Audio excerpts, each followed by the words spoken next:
मैं फिर कह रहा हूं कि भारतीय जनता पार्टी संविधान विरोधी है, भारतीय जनता पार्टी संविधानवादियों की दुश्मन है, भारतीय जनता पार्टी अहिरगढ़िया कुर्मी कोयरी धोबी पाती तेली तमुड़ी चमार धरकार बिंद पाती की दुश्मन है। भारतीय जनता पार्टी असल में भारतवासियों की दुश्मन है। योगी जी समझ जाइए, अब भी समय पिछड़ों को न्याय दे दीजिए, नहीं तो अब की बार मठ में बैठना होगा आपको, जाकर कुर्सी चली जाएगी। ये योगी जी पिछड़ा विरोधी है, माननीय मुख्यमंत्री जी पिछड़ों के दुश्मन जैसे व्यवहार कर रहे हैं और हमारे नेताओं की बोलती बंद है, पिछड़े गुलाम बैठे पड़े हैं। इसलिए मैं कहना चाहता हूं, इसलिए कहता हूं कि आपको मानवीय संवेदना के आधार पर, नीतिगत आधार पर इस्तीफा दे देना चाहिए। मैं नहीं कह रहा हूं, महामंडलेश्वर संतों ने भी कहा है कि आपको इस्तीफा दे देना चाहिए।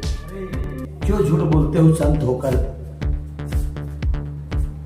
जिन लोगों ने अपने घर के लोगों को खोया है उनकी आह लगी, इसलिए मैं आजाद, मैं स्वतंत्र और क्रांतिकारी सरदार सैनिकों की एक फौज तैयार करने के लिए निकला। बस्ती में कोई शोषित वंचित पीड़ित के साथ कोई घटना होती है, सरदार सेना की फौज, हमारे जिला अध्यक्ष और हमारे ब्रजेश चौधरी जो हमारे प्रदेश उपाध्यक्ष है, उनके नेतृत्व में जिला कलेक्ट्रेट घेर लेता है, थानाध्यक्ष को घेर लेते हैं, एसडीएम को घेर लेते हैं। जो ये जुमला है, ये योगी जी का, मोदी जी का, अमित शाह का जुमला है। और मैं आपको बता दूं, ये जो गुलामों की फौज जातीय आधार पर तैयार हुई है ना, नेता बनते हैं जातीय आधार पर, वो गुलामी तैयार कर रहे हैं, उनके कारण हमारे समाज को न्याय नहीं मिल रही है।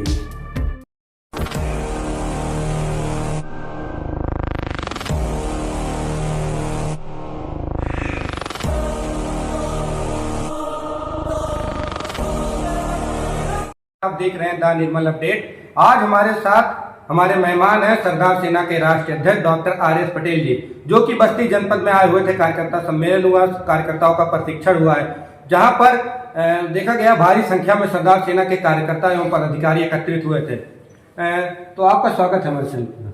सबसे पहले आपको बहुत बहुत धन्यवाद पत्रकार साथी। यहाँ पर जो प्रशिक्षण कार्यक्रम हुआ, इसको लेकर क्या कुछ उद्देश्य है, क्या कुछ कहना है आपका? सरदार सेना एक सोशियो पॉलिटिकल ऑर्गेनाइजेशन है। आज सरदार सेना के सैकड़ों पदाधिकारी एकजुट हुए। पहला उद्देश्य था प्रशिक्षण कैंप। जैसा कि आपने नाम सुना, सेना जुड़ा हुआ, सरदार सेना, सरदार मतलब नेतृत्वकर्ता, सेना मतलब फौज होता है। नेतृत्वकर्ताओं की फौज तैयार करने की तरफ हम बढ़ रहे हैं। आज की समाज में गुलामों की फौज हो गई है। लोगों को जिस तरीके से समाज को न्याय दिलाने के लिए लड़ना चाहिए, लोग लड़ने के बजाय गुलामी की तरफ जा रहे हैं। इसलिए किसी भी स्तर पर हम एक बेहतरीन नेतृत्वकर्ताओं की फौज तैयार करने के लिए आज बस्ती में आए। हमारे सैकड़ों क्रांतिकारी पदाधिकारियों का मनोनयन हुआ और इन समस्त पदाधिकारियों ने मजबूती से आगे लड़ने के लिए अपने आप को संकल्प लिया, प्रशिक्षित किया गया और जल्द ही धरातल पर प्रशिक्षित सरदार सैनिक आपको दिखाई देंगे। कौन लोग हैं गुलामी की तरफ जा रहे हैं और क्यों जा रहे हैं, ऐसा क्यों हो रहा है? ये आप भी जान रहे हैं। मुझे लग रहा है कि आप बुलवाना चाहते हैं। कौन लोग हैं? सुनना चाहते हैं? कहिए। हाँ ठीक है, इस बात को बहुत आसानी से समझ लीजिए। ये वो गुलाम लोग हैं, जब पिछड़ा मारा जाता है तो मुंह नहीं खुलती, दलित मारा जाता है तो मुंह नहीं खुलती। पार्टियों के पदाधिकारी बनके गुलाम बने बैठे वो कुछ तथाकथित लोग हैं, जाति के नाम पे ठेकेदार बने तो बैठे हैं, लेकिन जब पिछड़ों के अधिकार छीने जा रहे हैं तो बोलती बंद है, आरक्षण छीने जा रहे हैं तो बोलती बंद है। सत्ता के साथ साझेदार हो सकते हैं पिछड़े लोग, अपनी कुर्सी बचाने के लिए बने रहते हो, लेकिन मुखर आवाज अपने वंचितों के अधिकारों के लिए इनकी बोलती बंद है। ये वही गुलाम लोग हैं।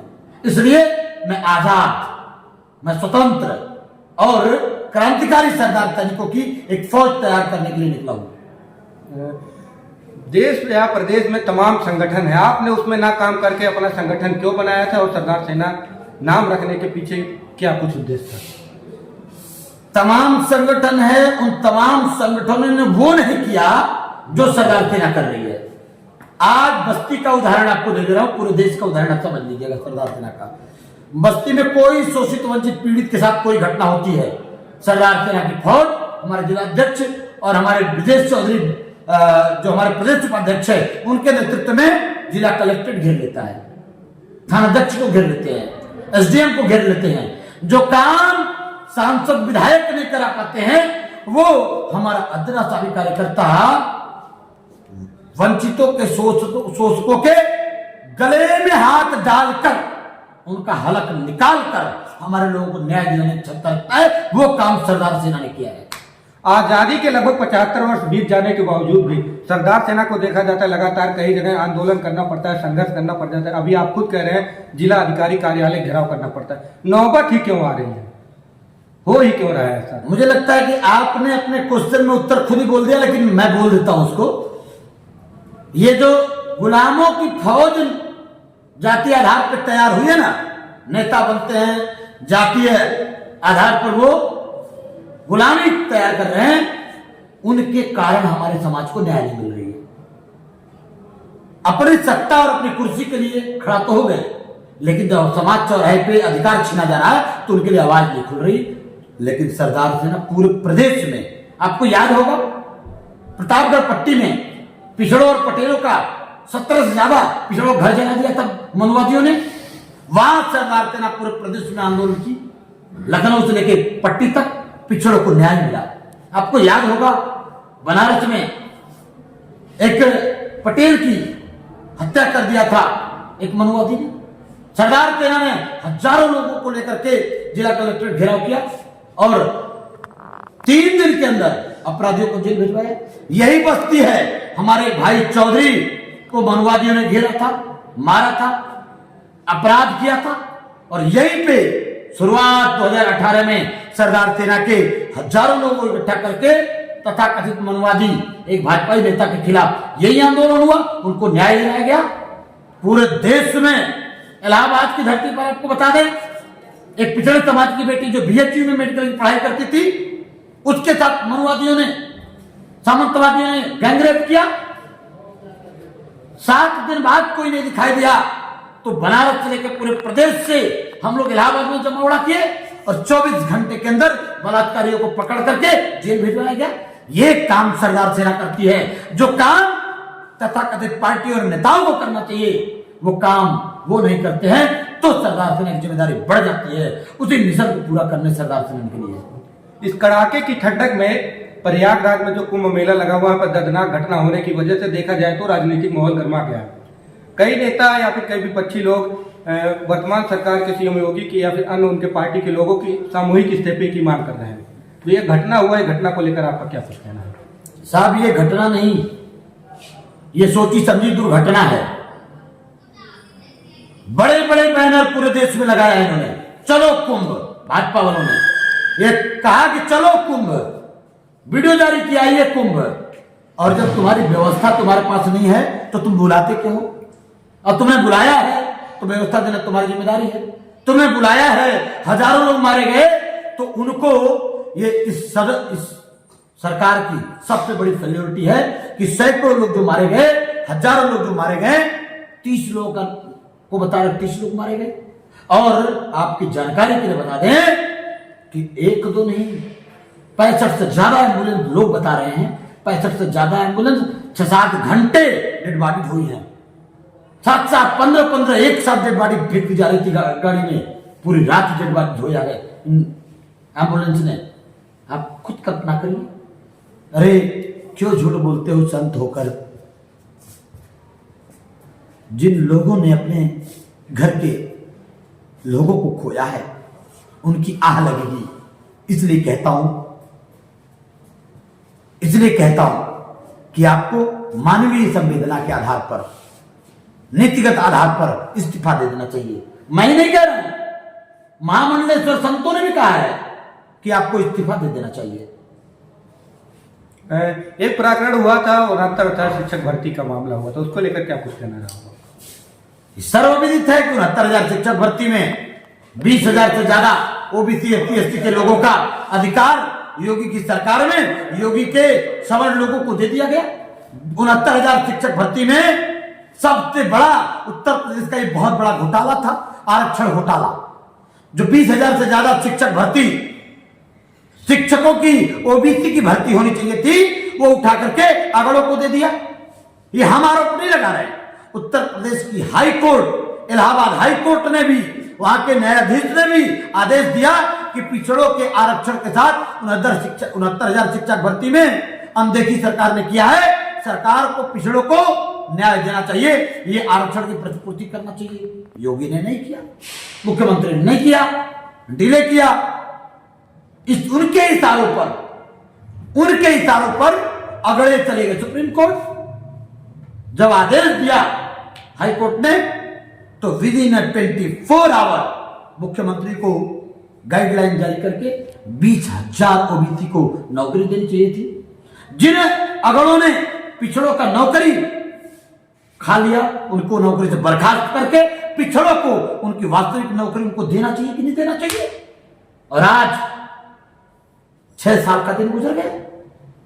ये योगी जी पिछड़ा विरोधी है, माननीय मुख्यमंत्री जी पिछड़ों के दुश्मन जैसे व्यवहार कर रहे हैं, और हमारे नेताओं की बोलती बंद है, पिछड़े गुलाम बैठे पड़े हैं। इसलिए मैं कहना चाहता हूं आपसे, सरदार सेना ने पिछड़ों के साथ 69,000 शिक्षक भर्ती के युवाओं के साथ लगातार आंदोलन किया है, और उनके न्याय के लिए हम गुहार आपके चैनल के माध्यम से लगाते हैं कि योगी जी संभल जाइए, अब भी समय पिछड़ों को न्याय दे दीजिए, नहीं तो अब की बार मठ में बैठना होगा आपको, जाकर कुर्सी चली जाएगी। आप योगी जी को पिछड़ा विरोधी कह रहे हैं, लेकिन देखा जाता है खुले खुले मन से कहते हैं कि हम सबका साथ सबका विकास कर रहे हैं। ये जुमला है, ये योगी जी का, मोदी जी का, अमित शाह का जुमला है। और मैं आपको बता दूं, पिछड़ों का साथ और अगड़ों का विश्वास, पिछड़ों का साथ और पिछड़ों का ही विनाश, यही है इनका घोषणा पत्र, जो आंतरिक घोषणा पत्र है, यही हो रहा। आप आरक्षण की बात कर रहे हैं, लगातार देखा जाता है सोशल मीडिया पर कई वीडियो वायरल होता है, कई लोग मांग करते हैं कि आरक्षण से योग्यताओं का हनन होता है। अगर इस तरह से आरक्षण में योग्यताओं का हनन होता है तो मैं कहता हूं कि हमारे लोग, हमारी माएं खेत में काम करती, हमारे लोग नाली साफ करते, हमारे लोग जिस तरीके से नाली साफ करते, उन पहले वहां की कुर्सी छोड़ के हमारे साथ आ जाना, हमारे साथ दौड़ में शामिल हो जाना, फिर हम बताएंगे कि योग्यता कहां से पैदा होती है। आरक्षण इस देश में सामाजिक शैक्षणिक पिछड़ेपन के आधार पर लागू किया गया है। इस देश में समानता की दृष्टिकोण को लागू करने के लिए आरक्षण लागू किया है। आरक्षण कोई आर्थिक उन्नति अभियान नहीं है। आरक्षण वंचितों को, जिनको मौका नहीं मिला, जिनको हजारों साल इन लोगों ने गुलाम बनाए रखा, उनको वास्तविक मौका देने का एक अवसर है। इनको, ये वही लोग कहते हैं जो इस देश के वंचितों को सदैव शोषण किया। वर्तमान में देखा जाए तो भाजपा गांव गांव गली गली शहर शहर में एक कार्यक्रम कर रही है, हमारा संविधान हमारा गौरव, इसको लेकर आपको बता दें, ठीक क्वेश्चन किया आपने। सन 2015 से सरदार सेना ने संविधान बचाओ अभियान शुरू किया। आज जो आपको पूरे देश में संविधान समझ में आ रहा है, ये संविधान बचाओ अभियान हम लोग जब शुरुआत में कहीं और थे, 17 में हमने, जब हम कहीं और थे तब भी हम आवाज उठाते थे। सरदार सेना बनाए, उसके बाद में संविधान बचाओ नारा लगाना शुरू किया, और उसी नारा के बल पर आज कांग्रेस और समाजवादी पार्टी तमाम लोगों ने उस नारे को आगे बढ़ाया।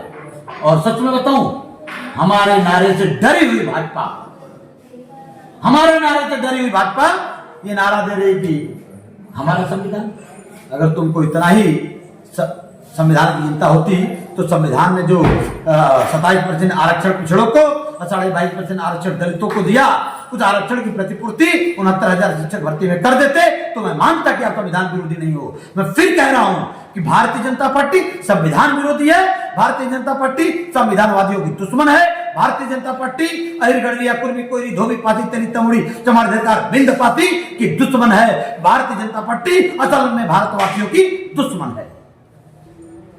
2027 में सरदार सेना का क्या तैयारी होगा? 2022 में देखा गया था आप गठबंधन में रहकर चुनाव लड़ते, 2027 में क्या कुछ होगा? 2026 में सरदार सेना के हजारों युवा पंचायत चुनाव के माध्यम से अपने लीडरशिप स्थापित करने जा रहे हैं। 2026 अभी पहले है, 2026 कर लेते हैं, फिर हम आप बैठेंगे 2027 में फतह करेंगे। हमारे चैनल के माध्यम से और लोगों को या समाज को क्या कुछ संदेश देना चाहेंगे? संविधान के रास्ते साहू जी, शिवाजी, डॉक्टर अंबेडकर, फूले, सरदार पटेल के रास्ते समतावादी राष्ट्र का निर्माण करना, बस यही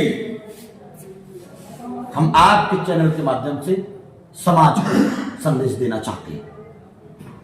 तो भी आपने सुना हमारे साथी सरदार सेना के राष्ट्रीय अध्यक्ष। वर्तमान में देखा जाए बस्ती जिले की बात तो ठीक है, लेकिन पूरे प्रदेश में अभी वर्तमान समय में लोग सरदार सेना को एक उम्मीद की किरण से देख रहे हैं। हम बस्ती जिले की बात करें तो तमाम लोगों से सुनने में आता है कि आप कहीं कोई मामला होता है, कोई प्रकरण होता है, 100 नंबर फोन कर लीजिए और सरदार सेना को फोन कीजिए तो 100 नंबर की गाड़ी पहले सरदार सेना की टीम या फिर उनकी गाड़ी पहुंचती है।